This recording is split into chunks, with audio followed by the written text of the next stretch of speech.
大家好啊！今日想同大家分享一個我朋友最近遇到嘅趣事啦，亦都令我發現到原來我哋每日喺網絡上世界上睇到啲資訊，可能收埋咗一啲意想不到嘅故事。件事就係咁嘅，我哋嚟睇下個影片啦。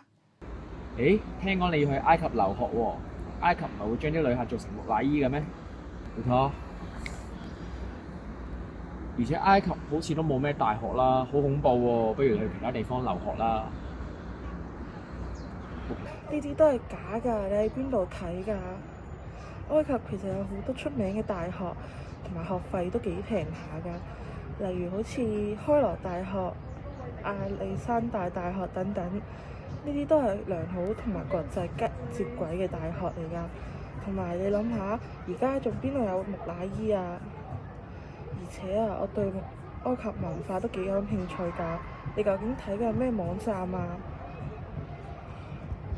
誒，就係依個喎，呢啲網站嘅內容好有趣喎，死人復活、內轉燒出口，哇！唉，你睇呢個新聞，印度地方領導人死而復生，呢個新聞好明顯係假㗎啦。你再睇下呢個網站，有咁多煽動人生同埋挑撥離間嘅文章。喂，但係呢度寫住香港官方喎，香港官方嘅內容唔會假㗎啦。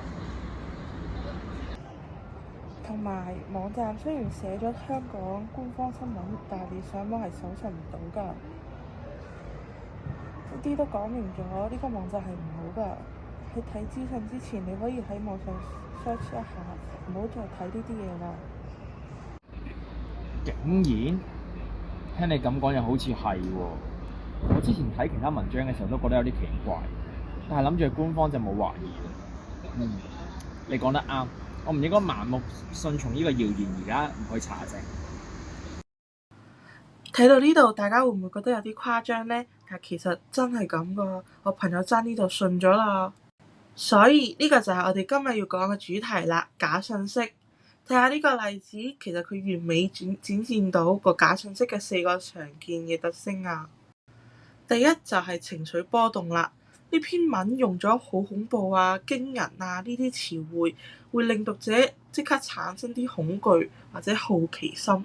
但係作為一個正常嘅新聞報導嚟講，係唔應該有啲帶有情緒嘅文字出現嘅。第二就係違法常理啦，把旅客做成木乃伊，埃及冇大學，呢啲事其實諗下就知道唔合理㗎啦。第三個來源偽裝，掛住官方嘅名，俾人降低個戒心啦。但實際上去 search 嘅話咧，係根本搜尋唔到呢個官方機構㗎。第四個就係內容荒謬啦，好似喺對話中提及嘅印度地方領導人死而復活，呢啲好明顯違反自然規律嘅落。除咗諗，我哋都可以用啲實際行為去查證。第一，我哋可以善用搜尋工具，我哋可以將可疑嘅標籤啊或者網站名稱咧複製去搜尋，就好似我朋友做嘅 search 下香港官方新聞，係發現係完全冇呢個正規媒體嘅。第二就係我哋可以交叉對比，睇下啲我哋信任嘅主流嘅媒體有冇報導同樣嘅事。如果一個大事只有一個來源嚟講，咁我要小心啲啦。第三就係求助專業嘅查核機構，例如我哋香港特別行政區嘅政府係有新聞公佈嘅，我哋就可以喺呢啲地方嚟查證一下。希望今日嘅小分享可以對大家有幫助啦，拜拜。